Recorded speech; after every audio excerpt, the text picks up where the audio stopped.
Quando os escravos são libertados, entre aspas, Yahweh,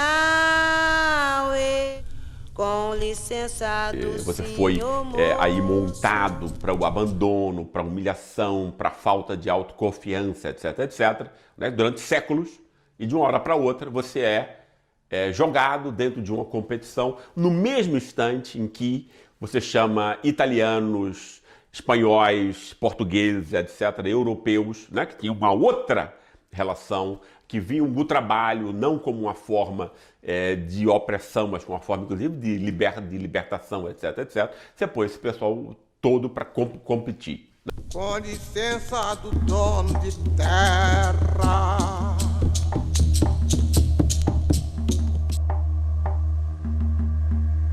Eram escravos de ofício, carpinteiros, pedreiros, ferreiros, etc. Ser escravo de ganho era para o escravo um dos caminhos para a compra de alforria, na medida em que, paga a férias devida ao senhor, algum excedente poderia sobrar em sua mão.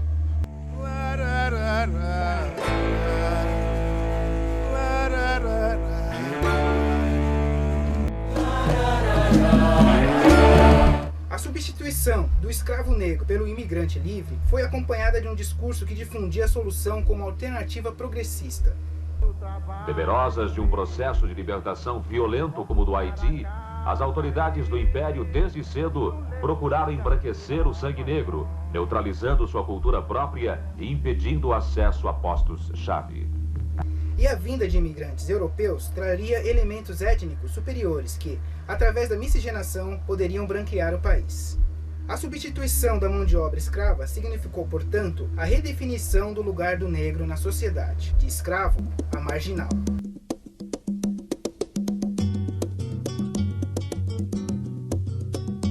Ninguém ouviu um soluçar de dor. Nessa nossa segunda aula, a gente vai discutir a formação do Brasil moderno. O Brasil moderno, né, é quando ele abole, onde tem a abolição formal da escravatura, e ele começa a se tornar uma nação moderna, industrialização, etc. Existe o quê? Quando os escravos são libertados, entre aspas, eles são jogados enquanto tal no mercado, sem nenhuma ajuda, né? Quer dizer, você foi aí montado para o abandono, para a humilhação, para a falta de autoconfiança, etc, né? Durante séculos, e de uma hora para outra você é jogado dentro de uma competição no mesmo instante em que você chama italianos, espanhóis, portugueses, etc, europeus, né? Que tinham uma outra relação, que viam o trabalho não como uma forma de opressão, mas como uma forma, inclusive, de libertação, etc. Você pôs esse pessoal todo para competir, né? Isso se dá num ponto, portanto, né, onde o negro, o ex-escravo, vai ter o pior ponto de partida, sem nenhuma ajuda, né? Quer dizer, aonde tinha sido sempre feito, inclusive, o que? Proibição de ter a terra, depois a dificuldade de ter acesso à educação, né? Não só o negro, né? O ex-escravo vai começar sob o pior ponto de partida, como ele vai ter toda a carga do racismo, de coisas negativas, né? E de impossibilidades para sua inclusão nesse novo mundo que estava sendo criado. Isso vai implicar o quê? Que esse escravo vai ser jogado na marginalidade, quase sempre, na sua quase totalidade. E ele vai desenvolver os mesmos trabalhos, portanto, servis, a preço vil, etc., né? Agora com o contrato de trabalho, que ele exercia antes quando ele era escravo, né? Então ele vai ter, o trabalho dos homens vai ser, dos homens negros, portanto, vai ser o trabalho mais duro, mais perigoso, mais mal remunerado.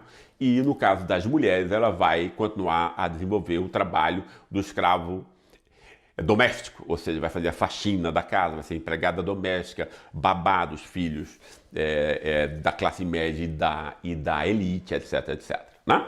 E o governo brasileiro chama os brancos, ou seja, a elite que tinha aqui, que era uma elite dona da terra, né? Uma terra que era quase sempre roubada, né? Por assassinato de poceiros, etc, etc.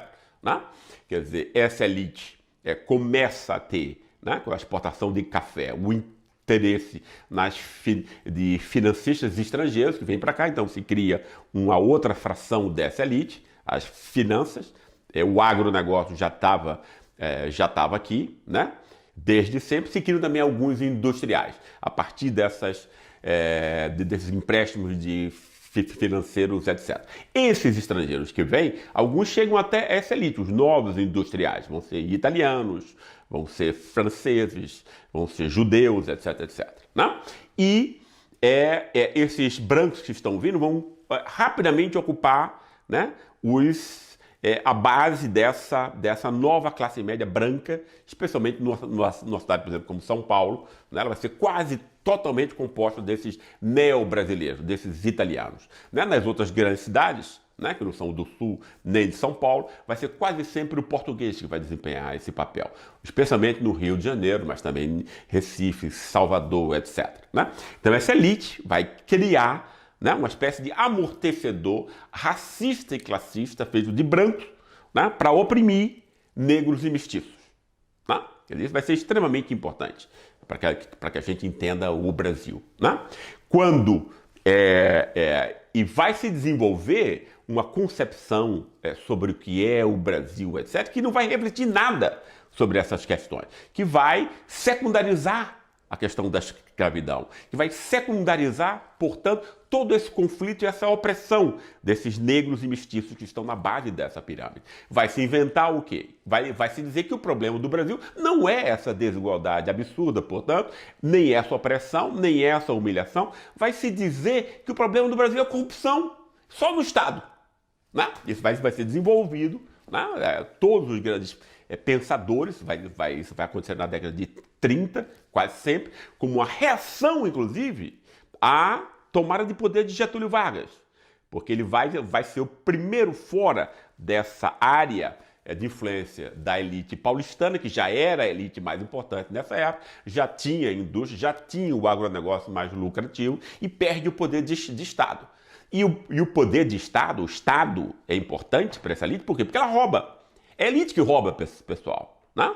Quer dizer, o político que hoje é culpado por isso, ele é o quê? Ele foi criado como uma espécie de bode expiatório, para que a gente não veja o roubo dessa elite. Né? Isenção fiscal, dívida pública, né?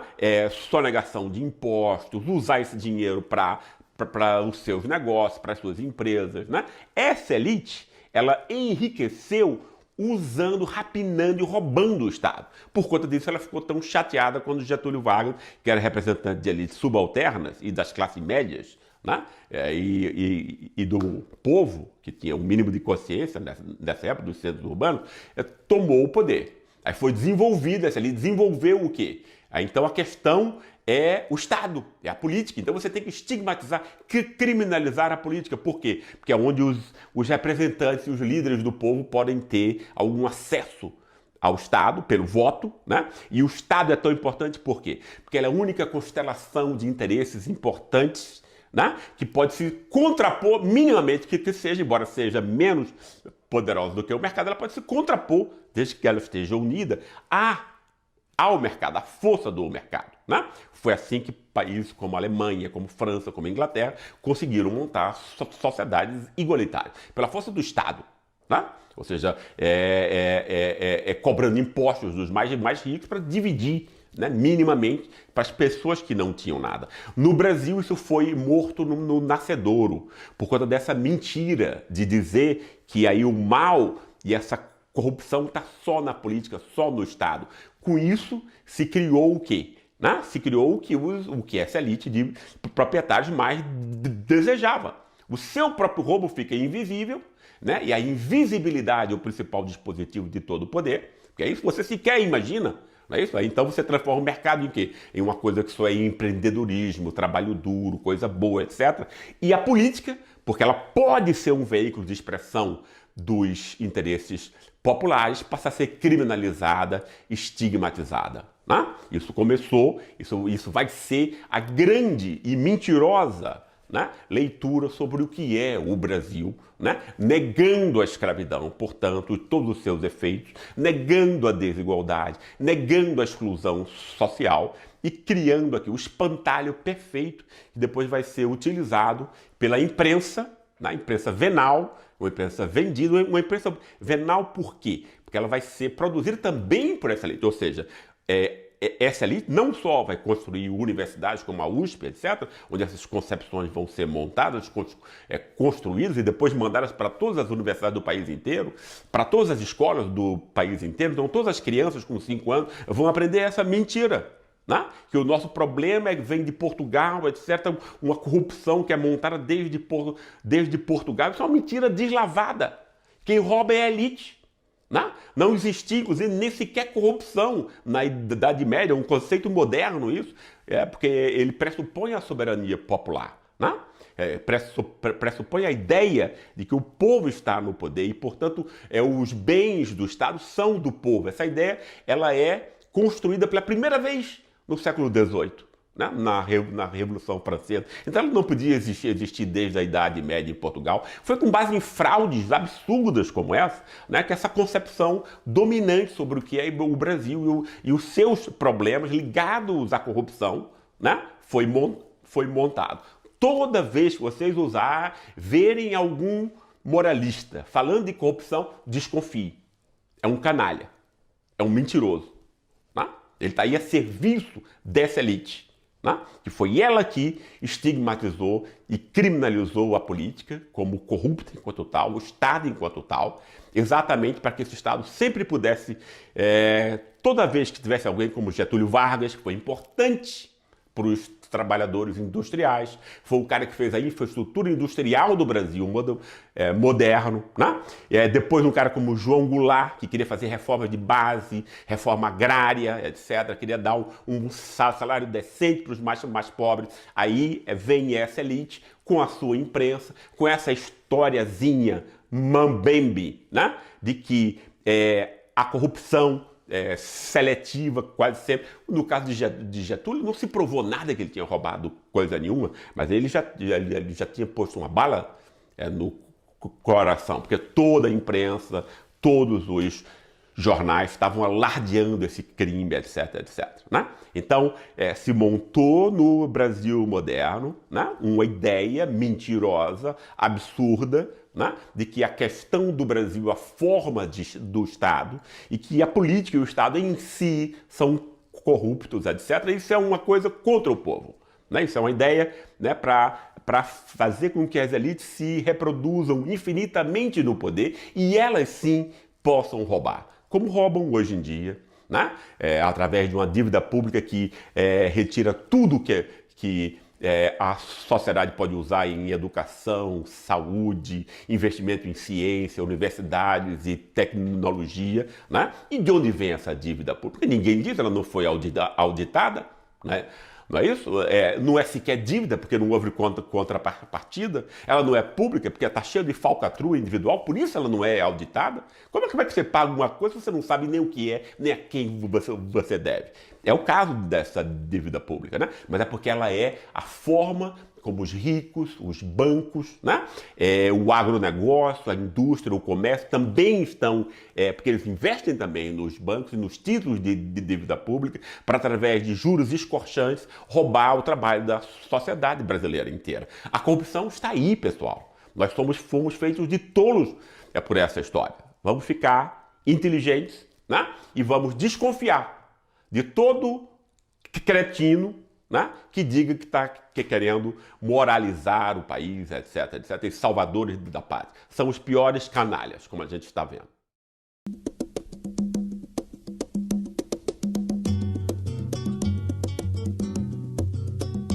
Ninguém ouviu um soluçar de dor no canto do Brasil.